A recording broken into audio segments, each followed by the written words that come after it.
The New Driven shows are 3 years old on July 7th. And the very first artist I ever added to the shows was Neil CRIBBS from Atlanta, Georgia. And I'm excited to tell you that James from My Random Jukebox and I are going to be interviewing Neil right now. How are you guys doing? I'm good, thanks. You? Good. How are you, Neil? I'm doing pretty well, thanks. Thank you. All right, so James is coming to us from England. Neil's in Atlanta. James, I am going to let you lead with the first question. Cool. So Neil, when I listen to your music, I hear lots of different genres of music, blues, soul, Americana. I'm just wondering how you would describe your sound. That's a good question. It seems to be like one of the ones that seems to be asked a lot these days. I put it under a blues and soul soaked Americana. I mean, I like the idea of things that groove, and I still like the acoustic-driven part of things. But it's like I've said in other interviews, it's like I feel like Americana is kind of like what alternative used to be, like back in the 90s. So it's kind of a catch-all for multi-genres. But just because I have to put it in something, I like to put it under like a blues and soul soaked Americana. When I listen to your music and all these different kind of sounds, I've noticed there's been a gradual change in your sound through all your albums to your EPs. I was wondering if that's just something that you've picked up on the way, or is it something you want to get experimental with, or why have you sort of changed your sound from each release? Well, I think that early on as a kid, I had a lot of influences. I listened to a lot of albums that were pushed to me through like my grandmother or my parents, and I think the reason that at least my writing style has changed is it started off obviously really folky and really stripped down, but I feel that live performance has really changed this style. I think once you kind of realize what people groove to or what people dig or what people respond to, then you start to write more towards that, just for the idea of selling stuff. Obviously, one of the reasons I like your music is the lyrics. You always seem to tell these sort of detailed stories about sort of. It sounds like more observations of life, which I picked up on the track in the middle. Mm-hmm. Mm-hmm. And obviously, you talk about, what was it? Too old to be an idol, too young to retire. The lyrics in that song just make me smile. There's just something about that song that's just quite sort of. It's just fun. Yeah, I think that it's hard for me to write inherently personal lyrics. I don't know why. I think it's just because I have a degree in English lit, and so like I feel like when I write stories, like I don't even write or when I did write the stories, I didn't write from the first person. I like the observational side of things. I like telling stories. Like we have things like off the first album, the Old Motel. That's kind of about my grandparents, but it's not. You know what I mean? It's about their relationship, but it doesn't. It's all metaphorical. So I think I like writing about things on a broad level, just because I think it's easier for people to relate to those. But then again, you get a good response whenever you get really intimate, and people are like, "Oh, I've been through that exact same thing." But I just feel personally, I like telling stories on a broad level. Obviously, you talk about the intimacy thing. Obviously, one of my favourite tracks is Provider, which has a completely different feel to all of the tracks you've done. But it just has this wonderful sort of emotional feel that just sort of drags you in. Mm-hmm. Yeah, that was the first track we actually recorded for that. Kevin Rowe and produced it. We both worked together on it, and we spent a lot of time on that track. And it's funny, it's not the one that people really. The majority of people will respond to, except unless it's people that are involved in the music industry. All those people are immediately like, yeah, I can see that. There's a lot, and we were looking for almost like a with the clay pots, almost like a Peter Gabriel-y kind of feel with the build and everything. And I've been Peter Gabriel's a big influence on and stuff that I do. And I wanted that track was the one that was for me, on that album. Provider is one of my favorite songs by you.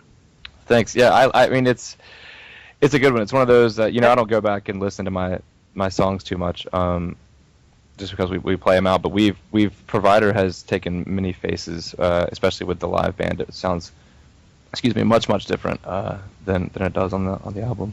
Yeah. Well, so I met you about 6 weeks before I launched the first show, and you handed me your album. which at that point was Marionette. Mm-hmm. And I put it in the car and was listening to it on the way home and was blown away. And I thought, nothing will ever get any better than this. And then along came Windshield. Totally different Neil CRIBBS. Wayback Cats, just, oh my God, it'll never get better than this.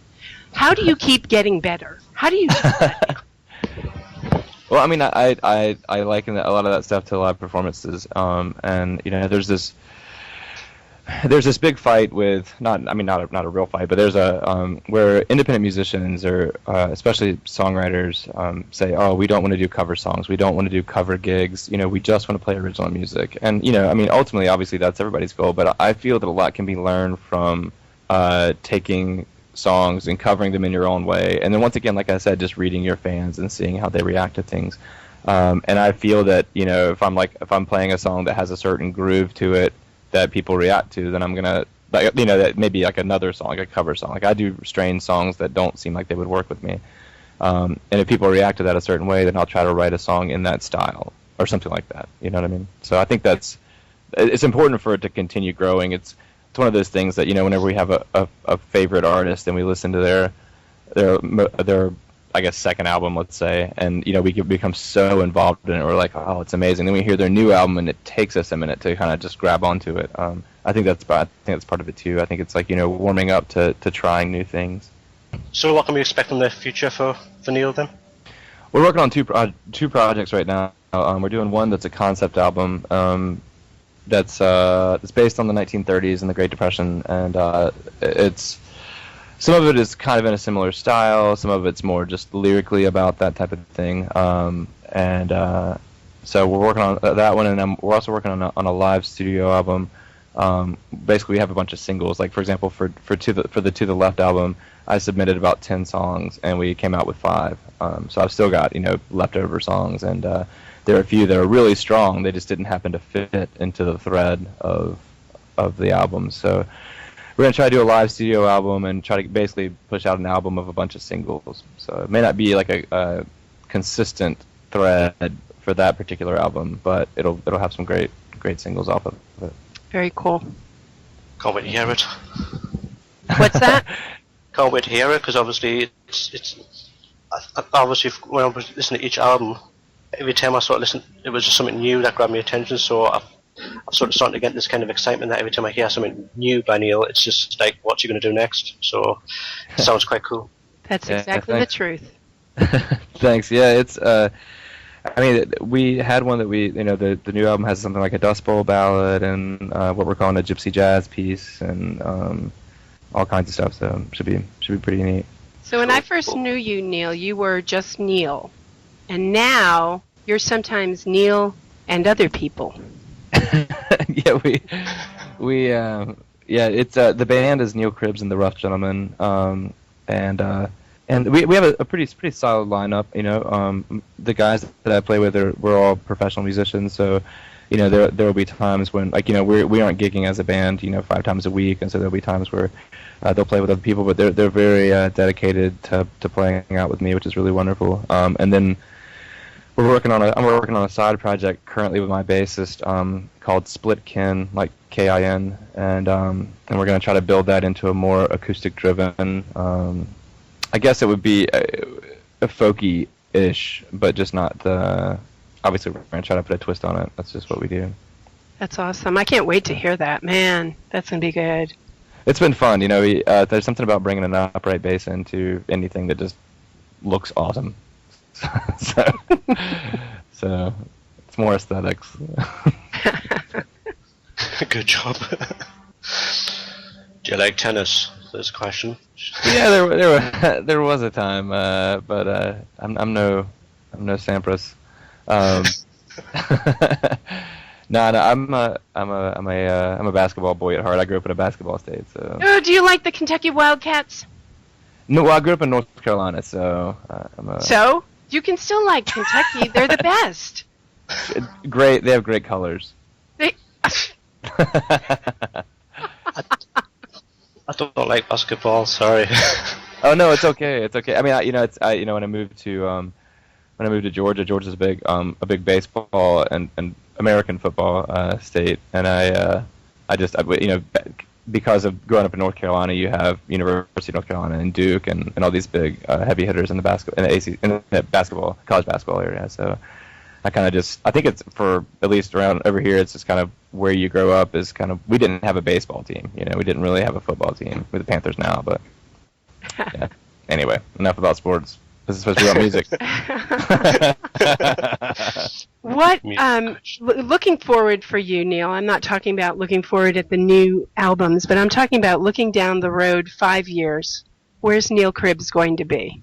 What's the goal? I mean, honestly, right now, I feel that the goal is just trying to get help. If it's, with a booking agency or management company or promotion. I mean, it's Sherry, I think you and I talked about this before. Personally, I think it's just I feel that I've got a handle on what I'm doing, but that doesn't necessarily mean that I want to be doing it all. Right. It's a lot of work, and that's why being a musician / marketing person / website maintenance / promotion / all this other stuff, and songwriting comes out last.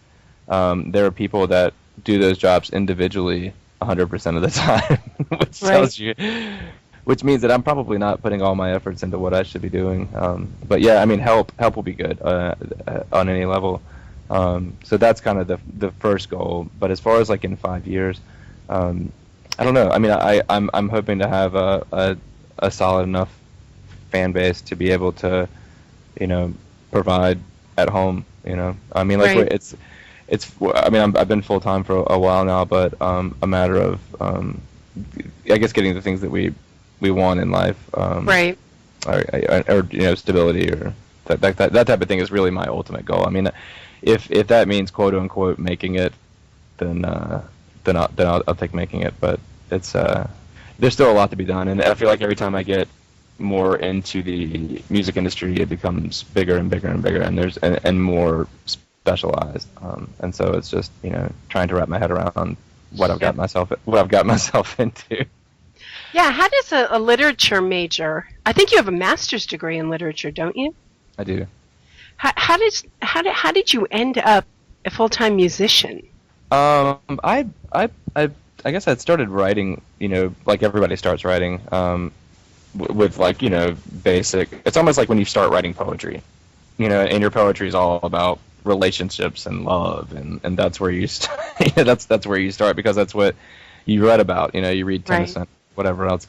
But so I started writing songs whenever I was, I guess, 16 or 17. But I went to college, and I dragged a guitar, and I played at a couple of coffee shops here and there, and people started saying they really liked it, but I was still trying to find a voice, and I ended up kind of moving all over the U.S. and ended up in Georgia, and I played out at an open mic in Georgia, and these guys that were running it, Mark and Adam from a group called Stokeswood, still an amazing group, and they were growing really fast. They kind of embraced me and what I was doing, and they liked what I did, and they started throwing me gigs and saying you can do that. Then that's when I realized, you can actually make money, a little bit of money doing this, so it just kind of went on from there. And I, looking back at a couple of years ago, having one gig a month, and then it quickly turned into 4 or 5 gigs a week.